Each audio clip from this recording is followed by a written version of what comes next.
Welcome to Focus Today. I'm your host, Perry Atkinson, and I'm always honored when we have time to sit down and talk to Tom Del Beccaro. He's the author of fascinating books. His new one is called The Lessons of the American Civilization. And those watching on the Dove TV network, there's a picture of the cover on the screen. He's also the former and recovering chairman of the California Republican Party, the author of a couple of other historic books, The Divided Era and The New Conservative Paradigm. He's a columnist for Fox News, Fox Business, Epoch Times, and he is the publisher of the politicalvanguard.com. And that has a website, tomdel.com, tomdel.com. Hey, Brother Tom, good to see you. How are you, friend? Great to see you. Thanks for having me on again. You bet. You're one of the good guys out there. Thank you for your time. Boy, where do I start with you? Man, so much going on. Wow. The vice president kind of put the EU in its place over the weekend. What did you think of that speech? Well, it was rather interesting. I think if you look at it in the broad scope of what Trump's trying to accomplish, and he's trying to accomplish so much at the same time, and this broad reset, the United States has 36 trillion problems, and it simply can't do business as usual. And that includes the alliances. One of the reasons why Europe has such a high standard of living is that America has paid for its defense for 70 years, the majority of its defense, and that simply can't go on. What did you think the reaction was among those sitting in the room? Well, Trump's a provocateur. He says things to get people up and moving about and doing things. For instance, it's not that America wants to take over Gaza, but if you saw not long after that, Egypt said Egypt had its own ideas. So he pushes people to action by threatening is too harsh a word, but by being that provocateur, says, if you don't, I'll do this. And then they say, okay, we better do this. In the meantime, the president has also made it clear that the EU will not be part of the negotiations between Russia and the Ukraine. They won't be sitting in the table. What do you think of that idea? Well, that's, again, another opening salvo kind of thing. Excuse the pun there. We'll have to see. This is a outgrowth of the EU not having its own house in order. Imagine if you had a strong EU defensively, they never would have gone into the Ukraine, excuse me, because things would have been more balanced. Instead, the United States has provided the vast majority of funding and weaponry to the exclusion of Poland. Poland's has been rather helpful. So again, this is an early. They're in the early stages of this. I do agree that it would be unfortunate if the only resolution, but it's probably likely that Russia holds on to territory. But for those people in the EU said, well, you're just giving in to them. No, EU, you gave in to them by not being more supportive at the outset. That is slowly coming to light. So do you think that real estate is part of the negotiation? 100%, which is why Russia was so aggressive in the last quarter of last year. They knew every inch that they took over becomes a bargaining tool. Same with Ukraine. It's why Ukraine went into Russia and did certain things, because they knew that would be a bargaining chip. Do you think Russia will be satisfied with just a little bit of real estate? You mean in the long term? Yes. No, Putin won't be satisfied if he could get away with it again. He, like the mullahs and Hamas, are not to be trusted. So what Trump has to do is make it clear to the EU, if you don't want this to happen again, then you have to step up. Hence, you get J.D. Vance's speech. Well, two other things are still on the table here. I'm not sure if they're in concrete yet, but one is that Ukraine would not become a member of NATO, but possibly could get a nuke. How do you weigh that in your head? America's overly, or the Democrats overly in love with Zelensky. So I don't particularly trust him. So I think the better long-term reality is if there were peacekeeping forces within the Ukraine populated by European forces, so that Putin realizes that there would be, the next time he did something like this would be problematic. Also, the U.S. energy policy is key here. Our energy policy is our worst foreign policy and has been for a long time. By cutting off LNG and getting Europe to buy Russian oil has always been a ludicrous policy. It's hurt America at home because it's cost us jobs at home. It has increased our defense costs and allowed Russia and Iran to get money. If Trump is successful, he turns those spigots off, and it makes it harder for Russia to do that in the future.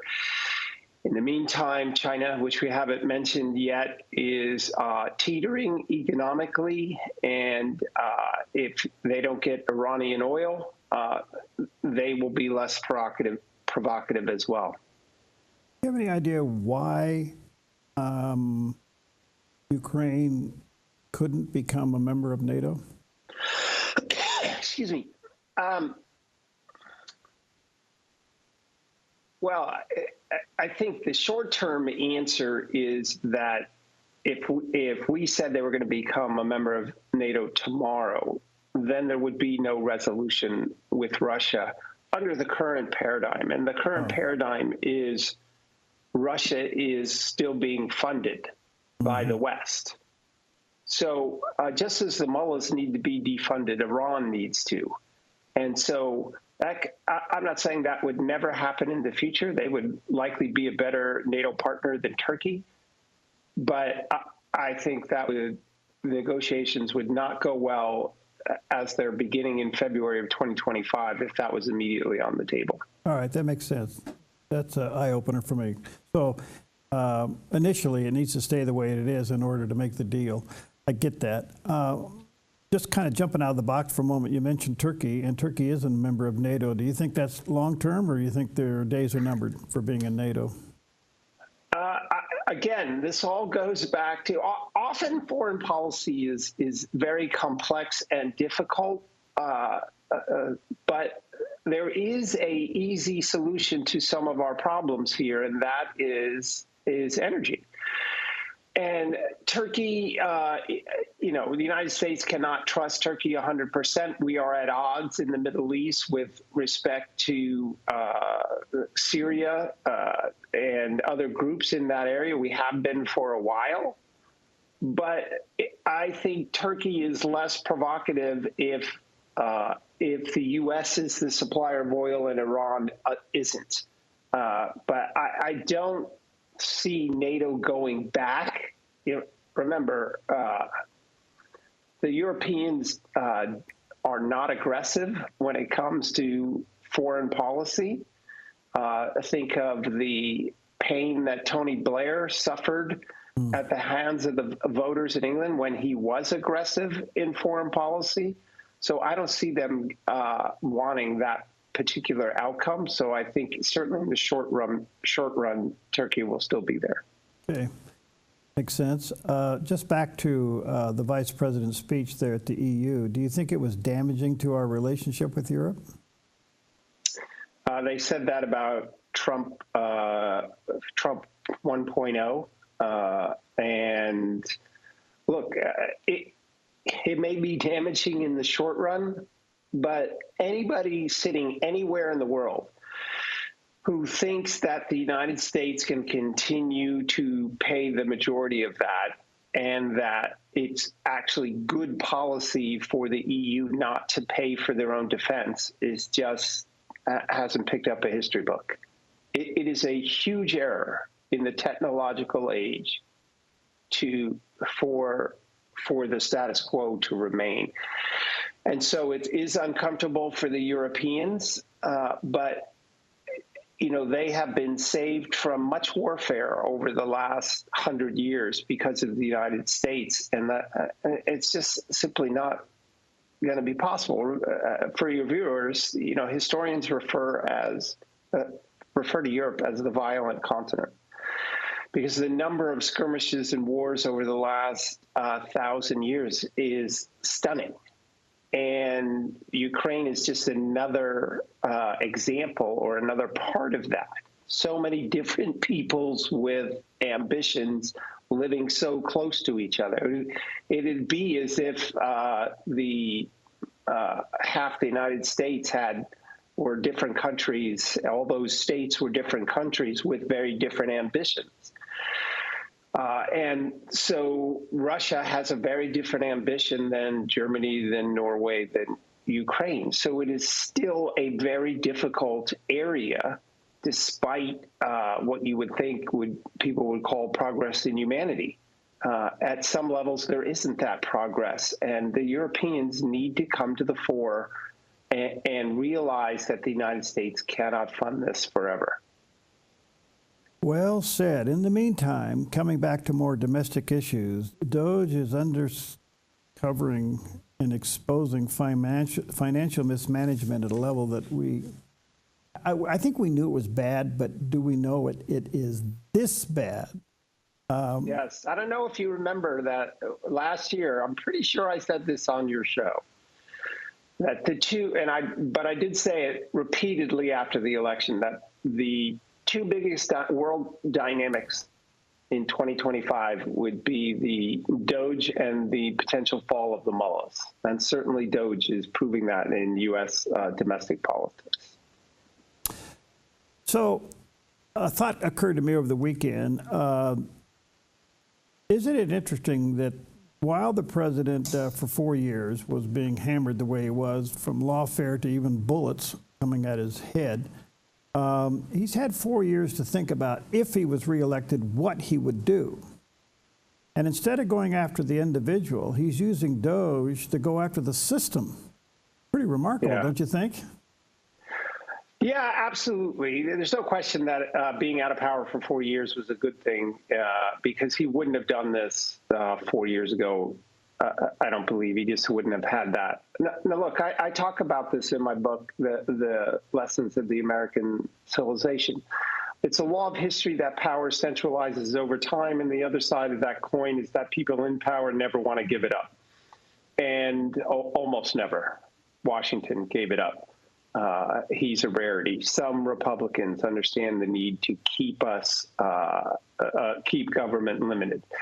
But the Democrats don't. Remember, this is their only game plan, is government expenditures. They don't know how small business works. They've never been in it. And so they're fighting tooth and nail for two things: to keep their power, because in elected governments, money expenditures equal power.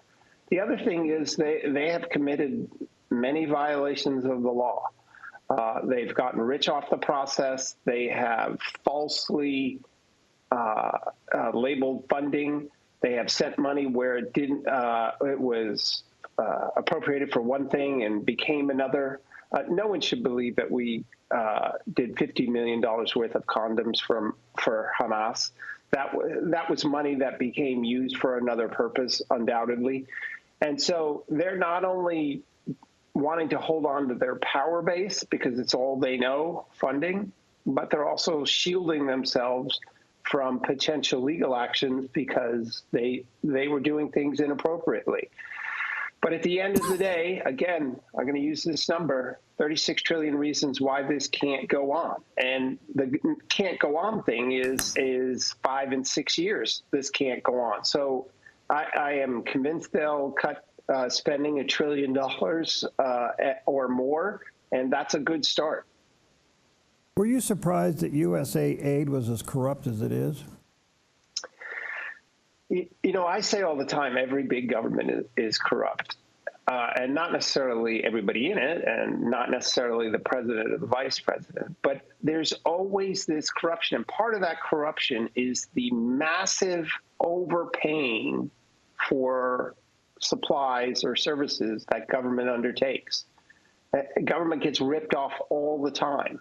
There's probably kickbacks related to some of that. But in a way, no, I'm not. You're going to get to the DOJ. I mean, you and I are old enough to remember the $500 hammer and how they just allow those things to go on. So nothing really surprises me here. But, you know, this guy going after this, Trump, I mean, it's remarkable. And Americans need to support him because the alternative is this permanent base of inflation. Yeah. Because we are inflating our money all the time. And for all those who say, oh, Trump's being mean and not compassionate, no. Inflation is the least compassionate result that a government can ever do, and Trump's trying to avoid that. All right, let me take a quick break. Couple of things. Check out Tom's latest book, The Lessons of the American Civilization. There's a picture of the cover of the book. A lot of things we're talking about, he gives background on in this book. He has a website, tomdell.com. There's a picture of the landing page. We'll be right back.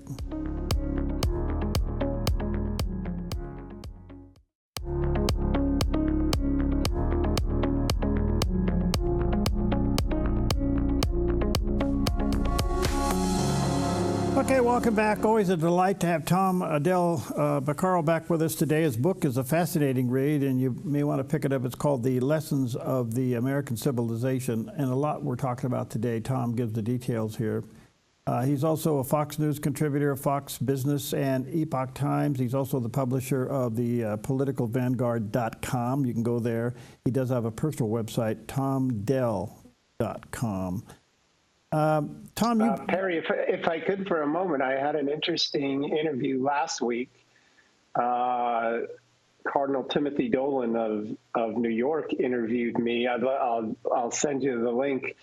You know, I'm just a little Italian altar boy from St. Patrick's out on the island, and there I was being interviewed by the Cardinal, and it was quite interesting. He's a immensely well-read, loves history, loves politics. So it was pretty exciting interview. Honestly, it's the first time, no offense, that I've been nervous for an interview in a long time. Well, please send it to me. I'd love to see it. Yeah, it was great, and he asked pretty hard questions. Oh, good. All right, I'll look forward to it. You mentioned before we went into the break the term kickbacks. I can't help but think with the digging of Doge and they start seeing the money, that there's going to be a paper trail of kickbacks back to politicians, which probably will include Republicans. This could be as embarrassing as the Epstein list. That's exactly what I was going to say, the Epstein list. Do you think it'll come to light? You know, during the worst stages of the Roman Republic, it was understood how much a Roman senator's vote would cost on particular subjects. So this is as old as time. And it is true that these people get paid a lot of money or wind up very rich. And here's how it can be done. Joe Biden received millions from publishers for his books. Has anyone ever seen a Joe Biden book? Has anyone ever bought a Joe Biden book? The owners of those publishing houses are huge climate change advocates. Didn't Joe Biden say that he had the most climate, fill in the blank, of any president in history? So kickbacks and corruption take many forms, and the publishing houses have made rich many people on the left in exchange for supporting policies that they want, and similar things could well be happening. On that point, EPA Administrator Lee Zeldin said he's discovered roughly $29 billion parked in an outside financial institution. Was that shocking to you? I got to say, as someone who's read history as long as I have, no, but I'm glad you brought this up because this is an incredibly important point in my mind. I think the marketing for what they're doing, they being Doge, needs to be much, much better. And I put out a tweet saying, I think the number was 20 billion. And I said that 20 billion is the equivalent to something like, I can't remember the exact number, but 895,000 Social Security benefits for a year for over 890,000 people. They need to tie the number to something real for the American public. I used to give speeches saying to politicians and others, saying, if you've seen $1 billion, raise your hand. No one raises their hand. This needs to be made real. And $20 billion is, the average Social Security benefit is $22,000 plus a year. It's simple math. 20 billion divided by 22,000, and you get 890,000 people. And they need to make that connection and keep doing it every time. We helped 890,000 people today by saving a year's worth of Social Security benefits for them.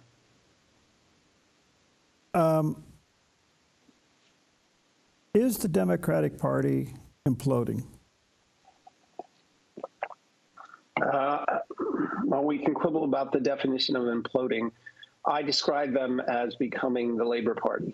Once socialism infects a party, it doesn't let go. And whenever they lose an election, it's the moderates in their party that lose, and their old stalwarts remain. You've seen that. The American public has seen that in the confirmation hearings. Those people on those committees are those that have been there for 15, 20 years for them.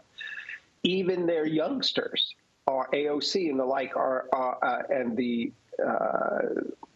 Tlaib and the rest are radical. So they are making themselves irrelevant because they can't let go of socialism. And so there is a possibility here that they will become irrelevant for a period of time. Now, I must say possibility. To your listeners who heard that there was a realignment, I say no, there wasn't. All there is a extraordinary opportunity.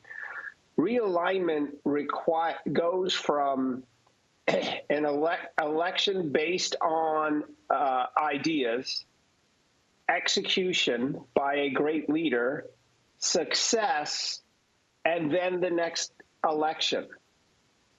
And if you go through those steps and produce beneficial results, that's where you get the realignment. That's where the Reagan Democrat emerged. So right now, the Democrats gave us, the Republicans, the opportunity. I'm a Republican.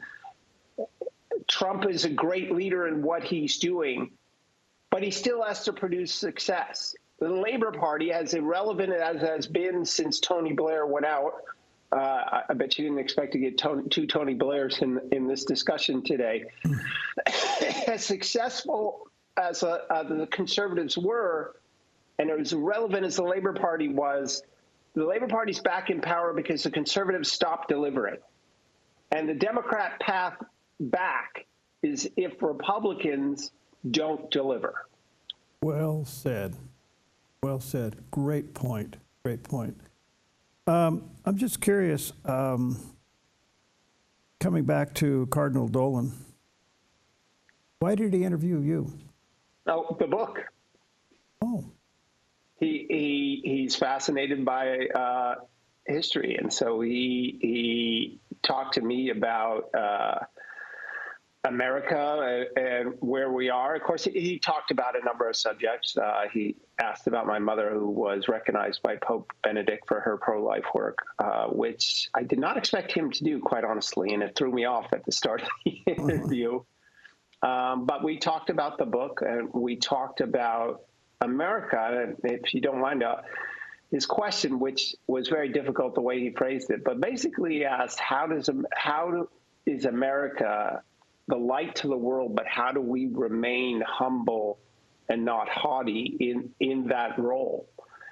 And what made America is that people came here, most people, obviously, indentured servitude and slavery, but the vast majority of people over the last 500 years came to America voluntarily to adopt an ethos, opportunity, and religious expression. And as I'm sure your listeners know, the Christian religion for the first 300 years was adoptive. And what I mean by that is it was not imposed by a strong man. It was, or a dictator or an emperor. People voluntarily heard the word and associated it. And so in humble fashion, right? I mean, Christianity at its core is about love of others, not what you get out of it in that sense. And so America and Christianity share a beginning. And that dynamic remains very important today. Does America show, this is hard to express, but I know. So when he asked that question to me, I'd never been asked that question before, and so I had to say it on the spot. Yeah, I hear you. I'm just wondering, how does America stay humble? Does America show its humility by its benevolence? At times, if you remember when the tsunami hit Thailand, this was at the height of some of the friction between Islam and the United States, and yet we still showed up and did that and didn't ask for anything in return. So this charitable desire, right? Faith, hope, and charity must go on. On the other hand, it has to meet certain realities. So if you look at the immigration crisis, yes, we want to be helpful to the downtrodden that are immigrants. At the same time, if we knew that they had to cross a river full of crocodiles, I'm not suggesting we put crocodiles in the river, but the point is, we knew that they were taking too great a risk to come here, we shouldn't advocate for that. And what's missing from the immigration crisis, it's now better than it was a year ago, to be sure, is a full understanding of everything that happened to those people that came here and how many hundreds of thousands of children that are missing. So being charitable needs to meet reality. Thomas Sowell talks about this all the time with regard to the welfare state. If the welfare state impoverishes people because it impoverishes their spirit, then giving in that fashion isn't the right thing to do. And so this is the challenge between what certainly the Catholic Church proposes and the reality on the ground. That's really interesting because we're obviously hunting out the bad people and sending them back. And the interesting part of that to me is we know where they are. We've known where they are. Now we're just going there and getting them. But those who were innocently caught up, to your point, what do we do with them? Yeah, we need to, there's a lot of dynamics going on here. First of all, we've created this welfare state, which is in the long term, a pyramid scheme, right? You must have more people at the bottom to pay for everything that's at the top. If it becomes like this, you go broke. Well, we have become like this. And the birth rates in America, I talk about this extensively in the book. In 1900, the average family was, I think, 4.95 people. As the sixth child, I was the 0.95. But now it's 2 point something, right? We are not reproducing like we did. There's a lot of reasons for that. Wealthier societies, women go into education and jobs before having children. They don't have them at 16. They have them at 30. All sorts of dynamics cause the family to break up, which the breakup of the family is the single most creates the most disturbance in civilization and has the most impacts. The moving from the farm to the city and the family to the individual is so disruptive. I talk about that at length in the book. But the point is, Americans are not having enough kids. And if we're going to fund all these things, we need civilizations that grow succeed, civilizations that decline in population tend to collapse. That's why China's facing so much trouble right now. They've actually lost population in the last 3 years. Not barely growing, lost. And that's going to continue. So I'm not even sure your original question, I'm sorry, but these dynamics are what we're facing, and we still need immigration, but it needs to be done legally. Fascinating. Tom, I could talk to you for hours. Unfortunately, I don't have it today. Let me say to our viewers and listeners, check out Tom's website, tomdale.com.